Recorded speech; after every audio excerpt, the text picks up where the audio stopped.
পয়লা বৈশাখে কুশমন্ডিতে বামফ্রন্টের জোরদার প্রচার, জনসংযোগে নজর কাড়লেন জ্যোতির্ময় রায়। দক্ষিণ দিনাজপুর জেলার কুশমন্ডি বিধানসভা কেন্দ্রের মহিপাল চৌরঙ্গি, পেতনি দিঘি ও নানাহারপাড়া এলাকায় পয়লা বৈশাখের আবহে নির্বাচনী প্রচারে এক বিশেষ গতি সঞ্চার করলেন বামফ্রন্ট প্রার্থী জ্যোতির্ময় রায়। বাংলা নববর্ষের উৎসবমুখর পরিবেশকে কেন্দ্র করে এদিনের কর্মসূচি কার্যত রূপ নেয় ব্যাপক জনসংযোগ অভিযানে, যেখানে উৎসব ও রাজনৈতিক বার্তা একসঙ্গে মিশে যায়। দিনভর বিভিন্ন এলাকায় ঘুরে সাধারণ মানুষের সঙ্গে সরাসরি যোগাযোগ স্থাপন করেন প্রার্থী। স্থানীয় সমস্যা, উন্নয়নের চাহিদা ও মানুষের প্রত্যাশার কথা মনোযোগ সহকারে শোনেন তিনি।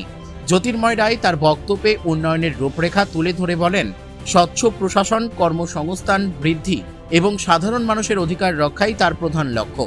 পাশাপাশি বর্তমান পরিস্থিতিতে বিকল্প রাজনৈতিক ধারার প্রয়োজনীয়তার কথাও উল্লেখ করেন তিনি। এই প্রচার কর্মসূচিতে উপস্থিত ছিলেন বামফ্রন্ট নেতা লুৎফর রহমান, দীপঙ্কর চাকি সহ একাধিক নেতৃত্ব ও কর্মী সমর্থক।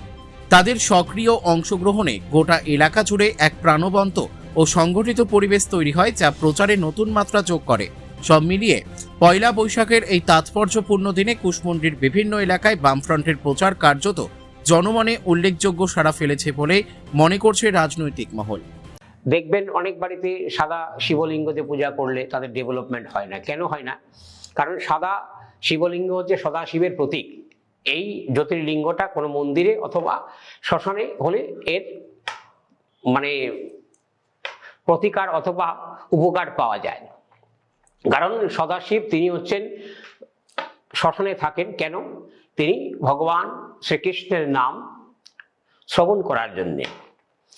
আর প্রকৃত হচ্ছে শিব কার সাধনা করেন? ভগবান বিষ্ণুর সাধনা করেন। এবং বিষ্ণু কার সাধনা করেন? ভগবান শঙ্করের সাধনা করেন। অর্থাৎ শিব এবং শক্তি সমন্বয়ে মিলিত হয়। কারণ শিবের সাধনা যারা করেন তারা একটু সরল মনের হয়ে থাকেন। অনেকে প্রশ্ন করে যে শিবের সাধনা, শিবের পুজো আমরা করতে গেলে আমাদেরকে নেশা করতে হয়, গাঁজা খেতে হয়। এটা সম্পূর্ণ ভুল। কারণ ভগবান শঙ্কর কখনো এটা সমাজগত কথা ভাবে।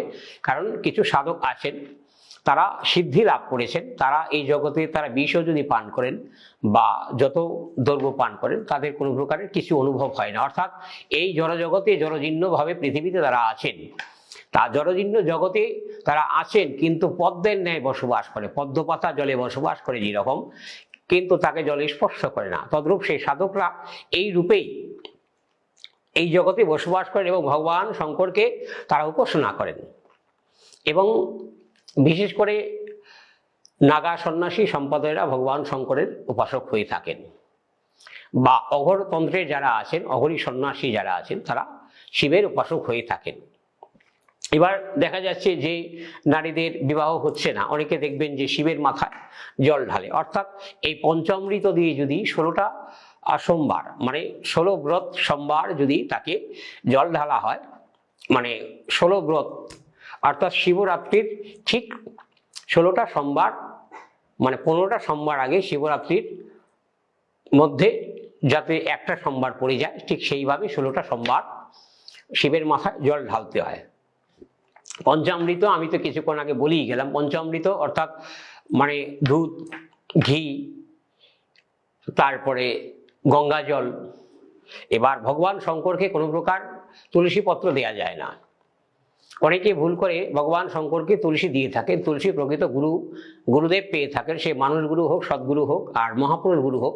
গুরুদেবকে দিতে হয় যে তার বক্ষে অর্থাৎ বুকে দিলে অন্তরাত্মা অর্থাৎ এই অন্তরে বসবাস করেন পূর্ণব্রহ্ম ষোলকলা ভগবান। যেহেতু কলির যুগে ভগবান শ্রীকৃষ্ণ রূপে জন্মগ্রহণ করেছেন, আমরা তাকে পূর্ণ ব্রহ্ম ষোলকলা রূপে, আর শ্রীকৃষ্ণ হচ্ছে চরণে তুলসী পায়। প্রথমত কুশমন্ডি বিধানসভার প্রত্যেকটা নাগরিককে, মা বোনেদের নতুন বছরের শুভেচ্ছা। সব্বার ভালো কাটুক। নববর্ষ হলেও শুধু ভোট প্রচার নয়, ভোট প্রচার এবং এই শুভেচ্ছা বার্তা সমস্ত কিছু মিলেমিশেই আজকের দিনটা চলছে। আচ্ছা, কোনো রাজনৈতিক প্রভাব পড়বে না। মানুষ হেলিকপ্টার দেখতে গেছে, ওই সবাই একটা আনন্দ উৎসব করে গেছে, কিন্তু মানুষ জানে, পশ্চিমবাংলার মানুষ জানে, কুশমন্ডির মানুষ জানে যে এই এলাকাবাসীর সুখে দুঃখে সব সময় পাশে থাকে লাল ঝান্ডার মানুষরা।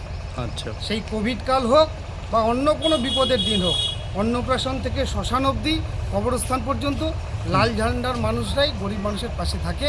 ফলে তারা ঠিক ভোটের সময় তারা তাদের প্রিয় পছন্দের প্রার্থীকে বেছে নেবে। আপনি এই এসআইআরের ভোট ডিলিট করার জন্য যতটা না বিজেপি পরিচালিত নির্বাচন কমিশন দায়ী, ততটাই পশ্চিমবঙ্গের রাজ্য সরকার দায়ী।